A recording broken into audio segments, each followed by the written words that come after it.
सेवा अनि नमस्ते। वेलकम हजुरहरूलाई मेरो च्यानलमा। आज चाहिँ मैले फर्सी र आलुको ग्रेभी बनाउँदैछु साथीहरू। यता भात पनि उम्लिँदैछ अनि यता मसला ब्राउन भइसकेको छ। अब हामी पकाउन तर्खर गर्छौँ। अब हामी हाल्छौँ अदुवा र लसुन। अदुवा र लसुन जबसम्म ब्राउन हुँदैन तबसम्म हामी यसलाई फ्राई गरिरहनेछौँ। अनि त्यसपछि हामी राख्छौँ पियाज र खुर्सानी अनि मजाले चलाउने। जबसम्म ब्राउन हुँदैन तबसम्म हामी चलाइरहनेछौँ अनि हिट चाहिँ मिडियम फ्लेममा राख्नु होला।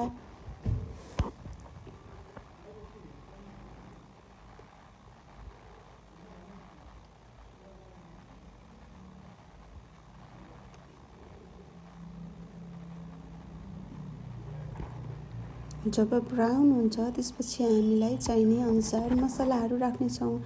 मैले चाहिँ जिरा, धनिया अनि खुर्सानी राखिसकेको छु साथीहरू।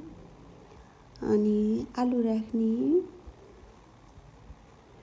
हजुरहरूलाई आफ्नो स्वाद अनुसार मसलाहरू राख्न सक्नुहुन्छ। म चाहिँ जिरा र धनिया मात्रै राखेर सिम्पल पकाउँछु। त्यसपछि मजाले चलाउने अनि चलाइसकेपछि एकछिन छोडिदिने।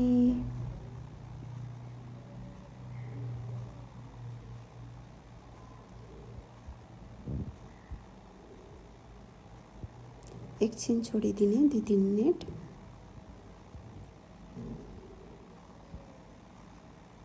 त्यसपछि हामीले काटेर रेडी गरेको फर्सीलाई पनि राखिदिने। अनि फर्सीलाई पनि राखिदिइसकेपछि हामीले राम्रोसँग मिक्स गरेर चलाउने ताकि सबै मसला अनि तेलहरू सबै ठाउँमा लागोस्। मजाले मिक्स गर्ने। मैले चाहिँ यसरी बनाउँछु साथीहरू आलु र फर्सीको रेसिपी।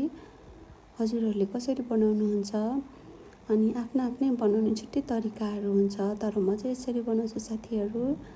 अनि हजुरहरूलाई मेरो भिडियो कस्तो लाग्छ हेरेर प्रतिक्रिया दिन नभुल्नुहोला। अनि म राख्छु टमाटरलाई राखिसकेपछि फेरि हामी राम्रोसँग यसलाई चलाउने छौँ।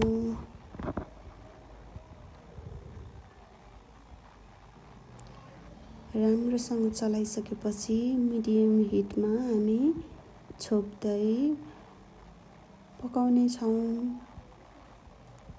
पानी नराखिकन बफाएर हामी पकाउने छौँ।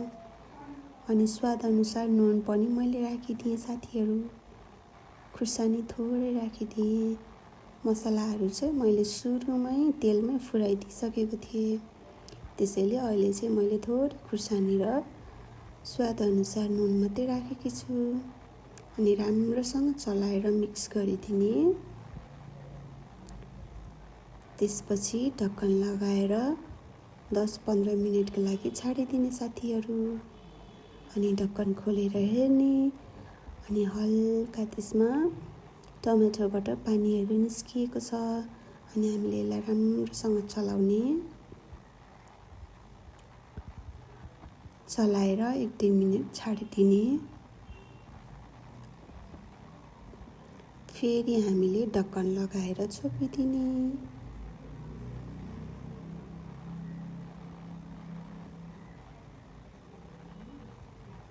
त्यसपछि हामीले खोलेर फेरि चेक गर्ने अनि राम्रोसँग चलाउने। अहिले चाहिँ हाम्रो टमाटरहरू चाहिँ राम्रोसँग पाकिसकेको छ साथीहरू। हेर्नुहोस् त कति मजाले पाकिसकेको छ टमाटर। त्यसपछि फेरि हामी ढक्कन लगाएर छोपिदिने किनकि आलु त राम्रोसँग पाक्नुपर्छ नि, त्यसैले। अनि फेरि हामीले बेला बेलामा खोल्दै चेक गर्दै गर्ने। हेर्नुहोस् त अहिले चाहिँ कति मजाले आलु पनि पाकिसकेको छ। अनि टमाटोबाट निस्किएको पानीहरू पनि सुकिसकेको छ र मैले यसमा थोरै पानी राखिदिएको छु ताकि आलुलाई मिच्न सजिलो होस् भनेर थोरै पानी राखिदिएको छु साथीहरू। अनि मजाले उम्लिनलाई छाडिदिने एकैछिन। त्यसपछि चाहिँ हामी राम्रोसँग चलाउँछौँ। पानी पनि सुकिसकेको छ। अनि त्यसपछि चाहिँ हामी आलुलाई मिच्न सुरु गर्छौँ।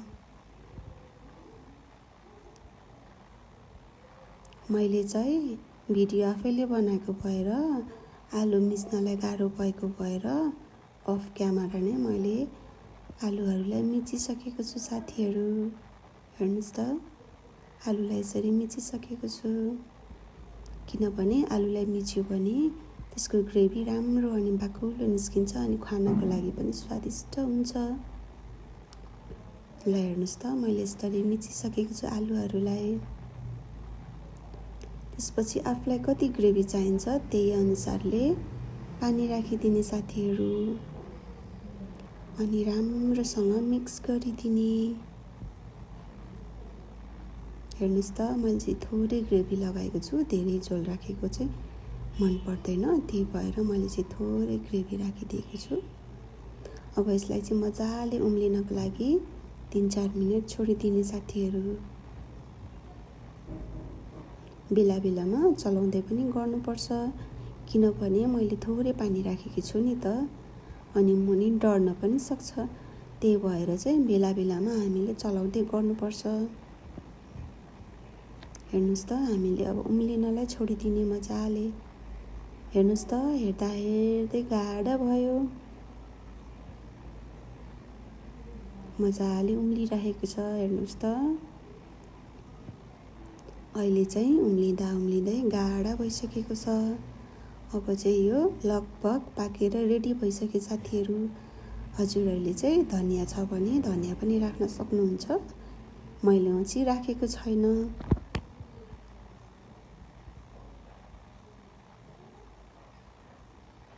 अब चाहिँ यो लगभग रेडी भइसकेको छ साथीहरू।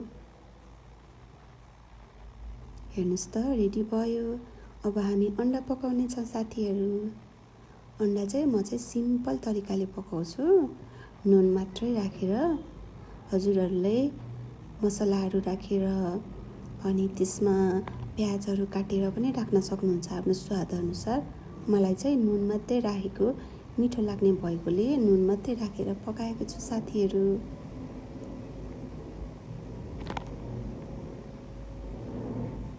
हेर्नुहोस् त, हेर्दा हेर्दै अन्डा पनि रेडी भयो। अब चाहिँ हामी खानाको प्लेटिङ गर्छौँ साथीहरू।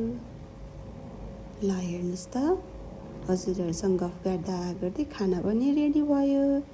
आउनुहोस् है त, सँगै बसेर खाऊँ। हजुरहरूलाई मेरो भिडियो कस्तो लाग्यो लाइक, कमेन्ट अनि सेयर गर्न नबिर्सिनु है त। साथै सब्सक्राइब पनि गरिदिनु होला। धन्यवाद।